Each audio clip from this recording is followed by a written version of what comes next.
Good afternoon, Texans. Thank you for taking time to join myself, Dr. Kelly Styron, Vice President for Student Affairs, and our SGA President, Ms. Tyler Schuster. We have a series of updates that we want to share with you today. But first, I want to start with a few thank yous. I want to first start with our students, our faculty, and our staff for your united as one attitude. I also want to share the leadership of our federal, state, and Texas A&M system officials. Chancellor Sharp and his team have been an incredible resource for us to work with. They've been diligent in sharing information as they garner from the feds, state level.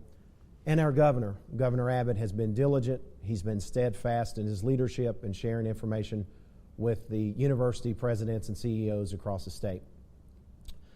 I especially want to thank our campus staff for their ongoing support and their service to our institution. They have went above the call of duty to ensure your safety, your well-being. It's been a remarkable team effort. And so in saying that, I want to start by saying we are here for you. We understand that this is unprecedented times. We understand that this is a new normal.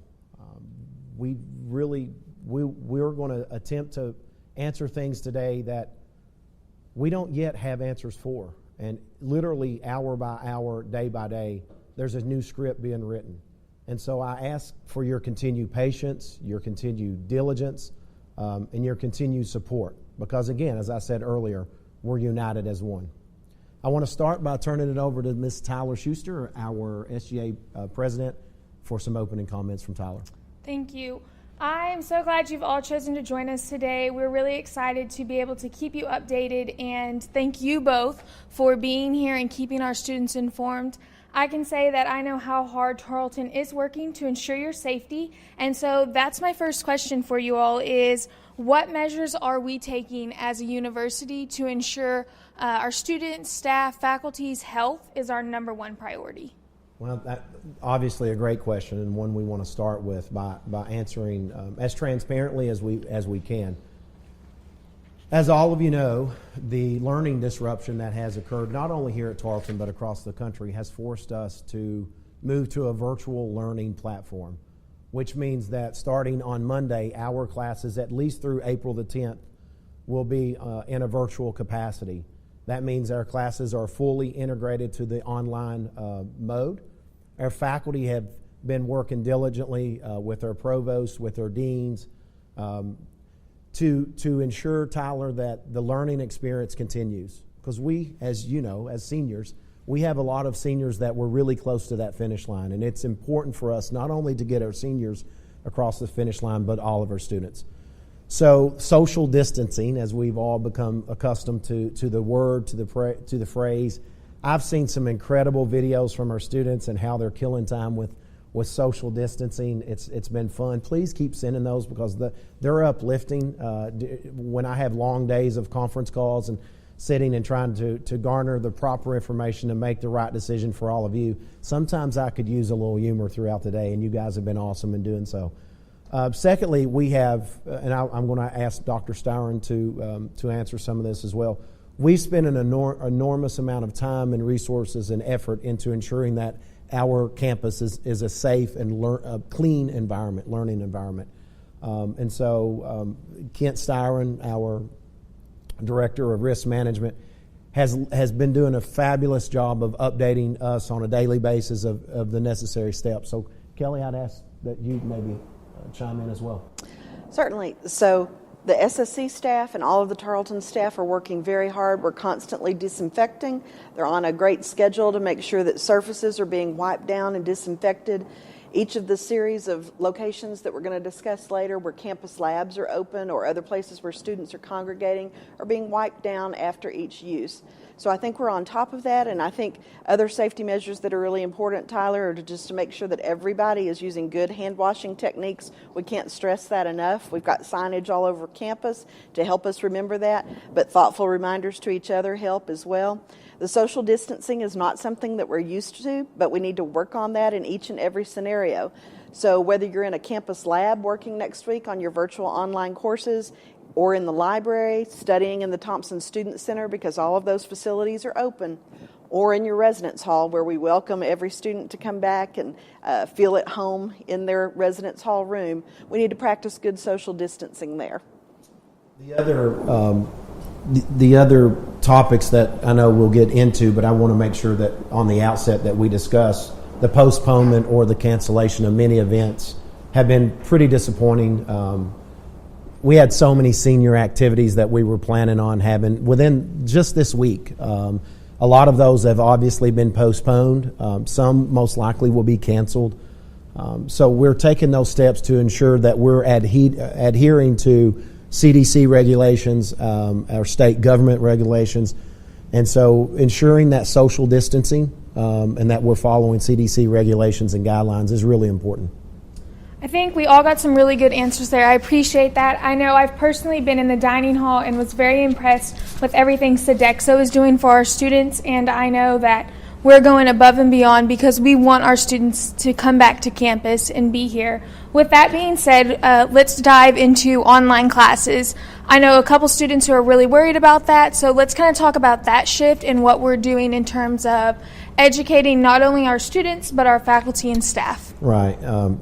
And so we're certainly sensitive to the fact that some students came to Tarleton for the Tarleton experience, the on-campus face-to-face. The majority of our on-campus here in Stephenville, that's the reason they chose Tarleton. And we understand that this disruption has occurred. We're sensitive to that. It breaks my heart as well, right, because I was getting to know all of the students and faculty and staff, and I'm a very face-to-face. Social distancing is hard for me. And I think all of you that have gotten to know me over the last 6 to 7 months understand that I'm the high five, the hugger. So social distancing has been tough.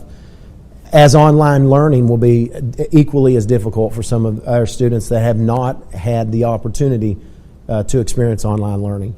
And for some faculty members here are very well versed in teaching online, and some we have used this week to really teach and coach and prepare those individuals, those faculty members, to give an excellent learning experience. And so, again, up for now until April the 10th, we are planning on being on a virtual online environment, platform, if you will. And so it's really important that we, as students, and since we're having this student live chat first, it's important to you students to reach out to your departments for help. Don't try to do this in isolation. Don't try to do it with only your friend. Please reach out to your faculty member, a staff member. Reach out to Dr. Stein, Dr. Murray, or Provost. We're all here to help you navigate this process because we do understand that it's uncharted waters for some. Can you explain or go into the fact that, we could resume face-to-face and what that would look like if students didn't want to come back to campus? Or is there a probability we finish online? Kind of give students some insight on that. Yeah, that's a fair question. So we have been very steady and deliberate about decisions. And I know for some, they've appreciated that very much. For a few of you, you would like to know exactly, okay, if we're going to be online, can you just call it now until the end of the year? We have deliberately chosen not to do that because this is, as I said earlier, this is something that's evolving hourly, certainly daily and weekly. We wanted to be very patient and deliberate in our approach. And so as of now, our plans are after that April 10th time frame is for us to return in that face-to-face environment. With the current trends and the way that the coronavirus continues to spread, I think that's highly unlikely. We will make that decision sometime between April the 3rd and April the 5th, and we'll have a definite. At that point, we will not move the needle weekly. We will simply decide we're going to continue with this platform for the remainder of the year. And for the sake of transparency, that's probably where we're trending, just watching the regulations that are being handed down by the CDC, by our state government. And that's probably the most prudent in ensuring that not only are we safe, but the communities we serve. I think that's important to know. So if students want to come back and come back into the residence halls, we are open and available for that. They can use non-residential students, and residential students alike, of course, have all the facilities open on campus. So if they're here during the online learning platform, or if they choose to move home and that learning platform changes, faculty, I want to brag on our faculty and staff, just like Dr. Hurley said. Faculty have worked so hard during this time to prepare not just a course, but the very best course available at this point in time, because for some of them it's their first time in teaching in an online format, and for many students it'll be their first time learning in an online format. But the resources are here no matter how we finish out the semester. I would echo his recommendation that they should contact their faculty member. They're all holding virtual office hours. The email is certainly going to work as well, and you can pick up the telephone and call, and staff will be able to help you and direct you in the manner that you need to go. So even if you choose to move out and we hold with the online platform through the end of the semester, you'll be able to come back and get your belongings. You can check back in to the residence hall if you choose to do that. We're here for our students. If any of these issues are causing students a little bit of anxiety, the counseling center's open. They're open and available for students to call and make appointments. We're doing some virtual appointments. The health center is available also for our students as a resource. So if they have questions about that, we're asking that they call for appointments. We'll be able to handle as much as we can over the telephone, but if they need an appointment on campus, we've got that schedule open. We're just trying to limit the contact with walk-ins. So signage is out there explaining that. Their numbers on the website, and don't forget, students, the counseling numbers on the back of your ID card. That's a great point. And for all students out there, the website's great. There's a directory. You can type in first, last name, department, and it's going to pull up, those matches, and you can click on their name and even see their mailing T-box. So be sure to utilize that to get in contact if you're unsure. Also look at your syllabus. Right. Most professors have provided information on there. Speaking of... Tyler, I want to make one point that I think was really important. We want our students to know that we are 100% open for business, right? We're open. Our offices are open for you, be it in athletics, student success, academic success, dining, residential hall. We're here for you.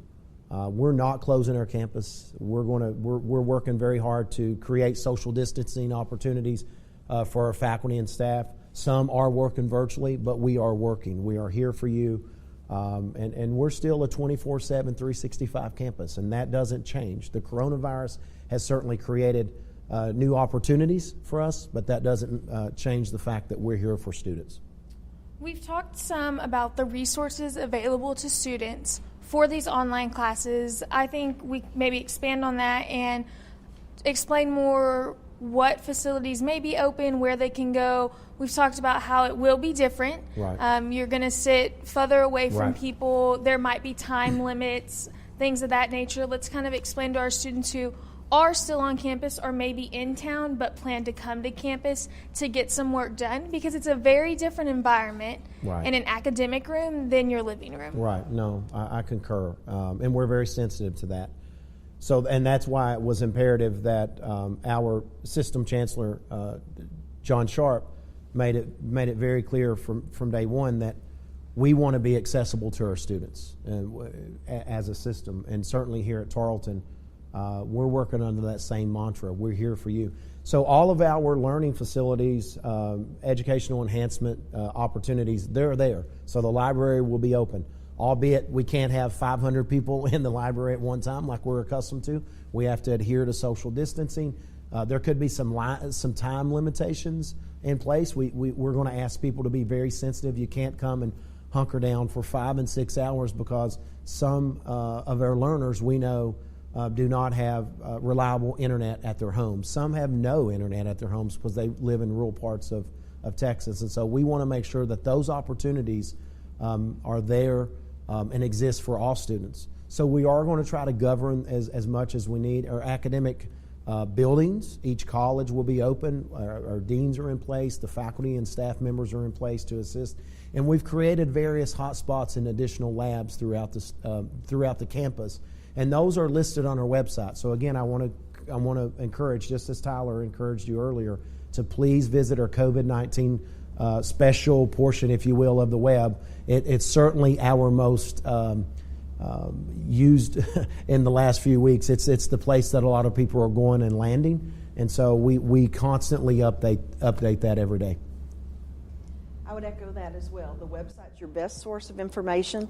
The library, the Ricketts Library in Fort Worth, so hello to our students at our distance learning centers, as well as the library on this campus, are both open. They do have modified hours, so check the web before you drive over there and make sure about that.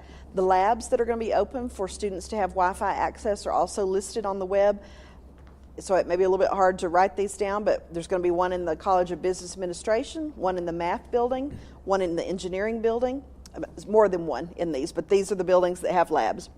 Business Administration, the math building, the engineering building, the science building, and fine arts. Also, the Fort Worth campus has labs available. So please know that our Fort Worth campus is open, but be advised that our learning centers in Waco and Midlothian are following the lead of our community college partners with their staff working remotely. So check their websites as well.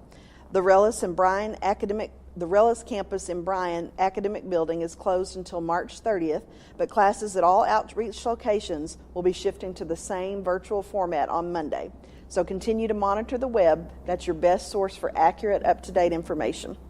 And I know some people have questions about academic advising. There's answers on the website about that to get you more information and plugged in about that. I also know that you can now download off Canva and our Canvas and take that lecture home and watch it. And then I'm from rural Texas. I don't have Wi-Fi at home. We talked about that. Being able to, drive up to the public library, sit in my car and download that lecture and go home and watch it. It's going to be a game changer. So know you can do that.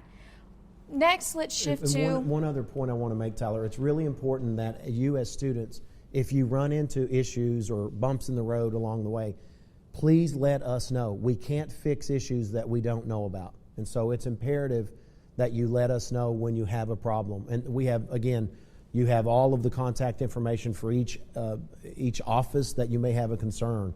And so if it's academic advising and you're not getting a response from your faculty member, I want to caution to be careful not to jump to conclusions that he or she is not responding. Keep in mind that now they're having to respond to a lot of students all online.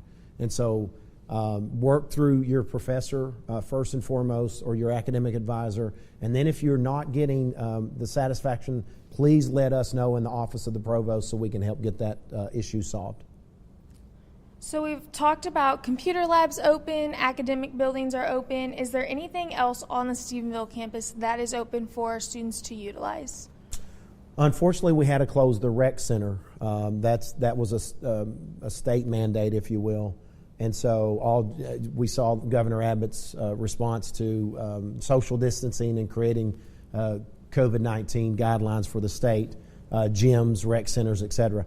We're hoping at some point that we social distance enough so we can start lifting some of these bans, if you will, of restrictions. But as of now, that facility is closed.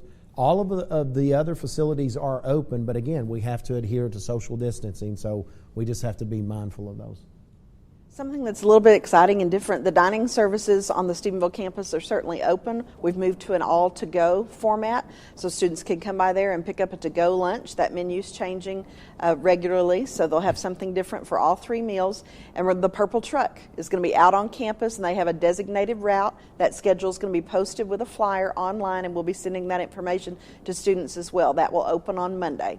That's great to hear. So, big question for students like me graduating in May. What is commencement going to look like? Yeah, great question. We are postponing May's commencement, and we will move that to the dates of August 7th, 8th, and 9th, assuming that at that point that things have settled and the restrictions have lifted. But I want to make one assurance above all other assurances and promises from your president. We will have commencement at some point. It may be 3 months from now. It may be 6 months from now. It may be 12. We don't know, right? This is again, uncharted waters. But at some point, we will have an opportunity for those seniors to experience what they've worked so hard to and deserve. And so we will have commencement at some point. We hope that's our hopes are we can combine the spring and summer for August 7th, 8th, and 9th. That's our intent now. That will be posted. If it's not already, that will certainly be posted this week. So, again, continue to plan on that commencement. It will be delayed. and hopefully in August we're in a much better place. And if we have to extend it through December, then we'll have December and spring graduations together, and we will make it work, Tyler. That's great to hear, and know that we're working so hard to allow these students to get to enjoy the tradition of Tarleton graduation. It's the most fun day. So, speaking of this new normal, how is this going to impact our students' chances of getting a job, maybe even completing their requirements for graduation, clinicals, internships, field hours, things of that nature? Good question. We are committed, and our provost, Dr. Murray, and her team of associate provosts, deans, chairs, department leaders, faculty, all of us in the academy are deeply committed to ensuring that our students graduate and that they finish this semester with the earned credits to persist to the next level, our freshmen to sophomores, sophomores to juniors, juniors to seniors. And so that is outside of the health and well-being of all students, our second primary focus is ensuring that the academic matriculation occurs, right? And that we are ensuring that you persist and continue to earn those hours.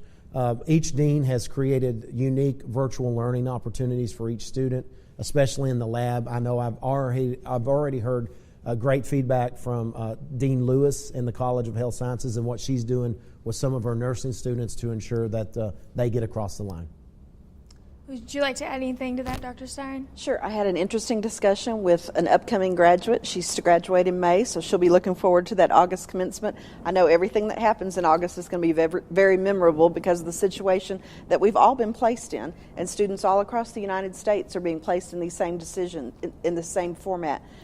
What will be unique about Tarleton students is their opportunity to tell their story. When it comes time for their job interview, how did you react during this? How did you work with your faculty members in order to ensure that your learning didn't stop?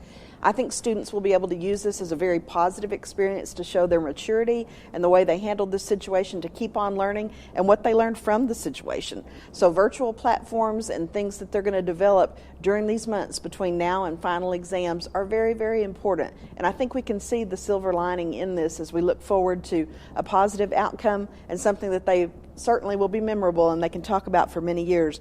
But it could prove very beneficial in an interview because you're able to tell your own experience and how you handled it and how you made it work for you. Positivity is very, very important, and I think Tarleton students are going to glean that from their faculty and their staff and put it into practice as we meet this challenge. Well, and know that we're here. As president, I've already, with our December graduates, I conducted a lot of phone calls for interviews, letters for graduates that were pursuing a job or post-baccalaureate professional schools, etc. And we're going to continue to do that. We're going to put our Texan graduates in the best position moving forward. And no one knows what the economy will look like, right? And so I think we're going to see more of a virtual economy, a new normal moving forward, and how you as graduates react. You heard me say many times, the students that will graduate in this class, 70+% will work in a field that they've not created yet for themselves. So that probably will be enhanced even faster and further than our imagination. I think those are great points, and that each student can reach out to their specific department to work on getting those credits and certificates and things of that nature, and continue to check the website for updates on that. So this is going to be a harder one. It's a question we've gotten a ton. How can students expect? Will there be, what is looking at for an adjustment in tuition? Okay. Yeah, we will not have offsets or adjustments in tuition because we have services that we've had to pay for the entire year, certainly by semester, and we're going to continue to provide that educational experience, and you're going to garner your credits. Seniors will have the opportunity to finish strong, graduate, and so those opportunities will not go away. Along with that, housing and meal plans, are we going to reimburse students for that? I don't have an answer for that. And again, I think our students have always, at least they've complimented me on the fact that I've always been transparent and forthright. It is something we're looking at. It's something we're exploring at the system level, at the institution level. It will probably most likely come in the form of credits because, again, we've already paid for services for residential halls, for food service contracts. A lot of that involves second and third place vendors, if you will. And so a lot of that is very fluid, but I promise you this, we are working very hard to make it as fair and as reasonable for each of our students. And we've mentioned residence halls and students living on campus. If the student has chosen to move out and they are back home or somewhere else for 2 or 3 weeks and decide to come back, what could they expect if they decide to move out completely and things of that nature? Yes, we are open for students. We are ready to have them back. Not only are the stellar staff in residential living and learning available for them, but the staff all over campus is here and ready to assist with all of the resources that they become accustomed to. So we welcome them back at a time that fits with them and their family's personal decision about their safety and where they think they need to be. We're working very hard to make the campus safe and clean on those regular cleaning schedules, but we are definitely open for business, Tyler.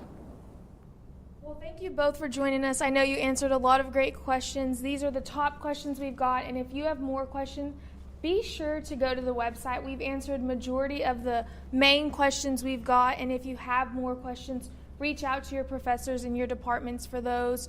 Please know that your faculty and staff are working really hard to get these lessons prepared and out for our students, and that we are providing resources for them at this time. And like I said, I commend Tarleton in general for what you have all done in this time. And as a student and a voice for the students, I know that we appreciate the updates, the social media interaction, and everything you're doing. Well, thank you, Tyler. Thanks for your leadership, this not only during this time, but the entire year. We've certainly been blessed to have you selfishly as the president transitioning in. I couldn't ask for a better SGA president.